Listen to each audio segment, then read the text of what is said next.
Et si je te disais que les euros que tu as sur ton compte bancaire ne t'appartiennent pas réellement et que ce ne sont pas non plus réellement des euros? Salut à toi, j'espère que tu as la forme puisque aujourd'hui on va parler d'un sujet qui va tous nous concerner étant donné qu'on va parler des banques. Alors récemment, j'ai vu passer dans un article que les trois quarts des Français seraient soi-disant très confiants dans le système bancaire. Et honnêtement, moi je trouve ça pas normal. Et très probablement, ces personnes ne savent pas comment fonctionne une banque en général, comment elles vont gérer leur argent et ne savent pas non plus comment est gérée la monnaie de façon aussi plus générale. Alors du coup, je suppose que tu me connais, je me suis dit que ça serait bien d'en faire une vidéo. Le seul problème, c'est que mine de rien, c'est un sujet qui est extrêmement dense. Alors du coup, je vais scinder un petit peu le sujet en 2 vidéos minimum, je verrai si j'en fais plus après. Mais déjà, dans un premier temps, dans cette vidéo, je vais t'expliquer pourquoi l'argent que tu as sur ton compte ne t'appartient pas, pourquoi ce n'est pas réellement des euros que tu détiens, et aussi on va parler de ce fonds de garantie que tout le monde me parle à chaque fois, de 100 000 euros qui couvre les dépôts des utilisateurs. Tu verras qu'au final, ce truc-là, ça vaut quasiment rien, et je vais t'expliquer ça très simplement. Alors cette vidéo, tu t'en doutes, elle va être légèrement différente du contenu crypto que je propose d'habitude, mais elle va quand même y être fortement liée. Pourquoi? Parce que rappelons que ce sont les ingérences de notre système bancaire et financier traditionnel qui ont mené à la création de Bitcoin. Sans tout ça, il n'y aurait pas de Bitcoin. Donc forcément, on n'aurait peut-être pas les cryptos tels qu'on les connaît aujourd'hui, donc au final, tout est lié. Bon, maintenant que ça c'est dit, rentrons dans le vif du sujet et voyons pourquoi l'argent que nous avons sur notre compte bancaire ne nous appartient pas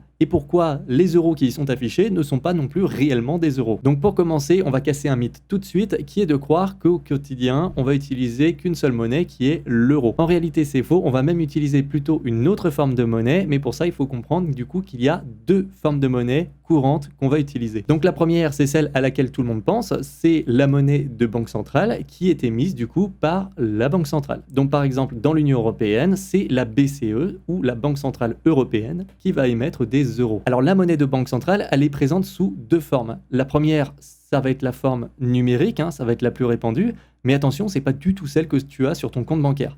Ça, c'est une forme qui va être utilisée uniquement par la Banque centrale et par les banques commerciales, comme par exemple BNP ou Société Générale. Toi, la seule forme de monnaie de banque centrale que tu vas utiliser, c'est ce qu'on appelle la monnaie fiduciaire. Alors la monnaie fiduciaire, c'est tout simplement les pièces et les billets. Ça représente qu'une toute petite partie de l'argent qui est en circulation. Alors j'ai plus les chiffres exacts, à l'époque on disait que ça représentait 10% de la monnaie en circulation, et je suis quasiment sûr qu'en réalité ça a baissé. Donc si quelqu'un a des chiffres un peu plus actualisés, faut pas hésiter à me les donner, je dois avouer que j'ai pas fait mes devoirs là-dessus. Donc voilà pour la monnaie de banque centrale.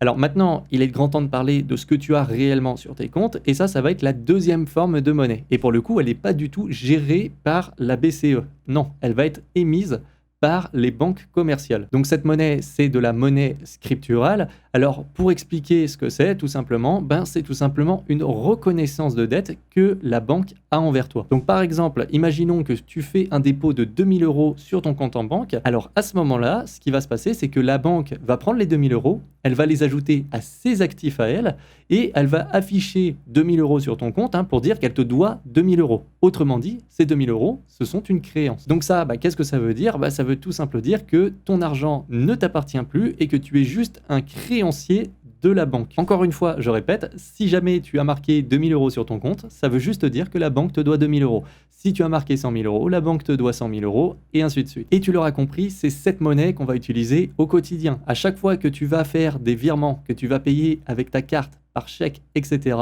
tu vas utiliser de la monnaie scripturale. Bon, maintenant que tu as compris ce qu'est de la monnaie scripturale, tu vas peut-être me dire, mais au final, ça change pas grand-chose, non? Eh bien, en réalité, ça change tout. Parce que, comme je te l'ai dit, à partir du moment où tu poses ton argent, c'est plus ton argent. Donc, qu'est-ce que ça veut dire? Que si ta banque fait faillite, si c'était vraiment ton argent, il n'y a pas de souci, on te le redonne, parce que c'est ton argent. Mais maintenant que tu es créancier de la banque, attention, là c'est différent, parce que si jamais ta banque fait faillite, on va te dire, je suis désolé, vous avez prêté de l'argent à la mauvaise banque, et donc du coup, on va pas pouvoir vous rembourser. Et oui, encore une fois, ce n'est plus ton argent. Et ça, c'est vraiment la chose que beaucoup de personnes ont du mal à comprendre. En banque, ce n'est plus ton argent. Je le répète encore. Alors maintenant que tu as compris ça, tu vas peut-être aussi avoir la même réaction que beaucoup de personnes quand je leur explique tout ça. Et la réaction, c'est de me dire que mais oui, mais tout ça c'est bien, mais il faut savoir aussi que nos fonds, nos dépôts sont protégés à hauteur de 100 000 euros par un fonds de garantie. Et ça c'est vrai. Alors on va quand même expliquer très rapidement ce qu'est ce fonds de garantie pour les personnes qui ne le connaisseraient pas. Donc en gros, c'est un fonds qui protège les dépôts des clients des banques à hauteur de 100 000 euros. Alors, il faut bien comprendre que ce fonds de garantie, il est là pour protéger en cas de petite faillite isolé. J'insiste vraiment sur ce terme, c'est-à-dire qu'il n'est pas du tout prévu pour protéger des grosses faillites ou des risques systémiques. Ça, on en reparlera dans une prochaine vidéo parce que c'est vraiment super long à développer, mais tu verras que c'est très important aussi à comprendre. En gros, ce qu'il faut comprendre, c'est que ce fonds de garantie, il est surtout là pour donner confiance aux gens dans le système bancaire. Alors maintenant qu'on sait ce qu'est ce fonds de garantie, il est temps de mettre une petite vérité comme ça juste sur la table, c'est que en fait, si ta banque fait faillite, eh ben, même si tu as moins de 100 000 euros, tu ne seras pas du tout protégé. Et c'est vraiment la vérité. Pourquoi? Il faut comprendre que l'argent, encore une fois, vient de ce fonds de garantie. Et ce qui serait intéressant, c'est de savoir combien il y a en tout sur ce fonds.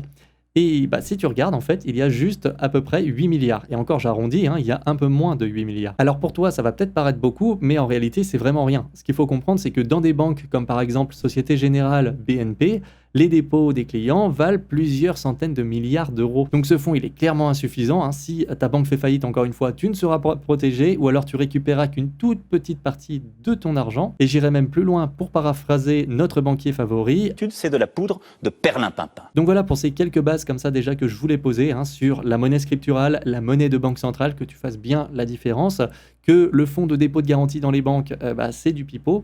Alors maintenant, dans une prochaine vidéo, ce qu'on verra, c'est comment les banques fonctionnent, comment elles vont gérer leur liquidité, comment elles vont émettre des crédits. Bref, on va vraiment expliquer le fonctionnement des banques afin de te faire comprendre pourquoi elles sont beaucoup plus à risque qu'on ne pourrait le penser. Alors je précise juste une petite chose, mon but c'est pas du tout d'être catastrophiste ou d'effrayer ou quoi que ce soit, c'est juste de rétablir certaines vérités et pour moi c'est pas normal encore une fois que beaucoup de personnes fassent totalement confiance dans leur banque. Je fais quand même cette petite précision car c'est important. Donc voilà, donc si cette vidéo t'a plu, n'hésite pas à me mettre un petit like, n'hésite pas aussi à t'abonner et activer la cloche de notification pour ne pas louper les prochaines, surtout si tu veux la suite de celle-ci. Allez, je te dis à la prochaine, ciao!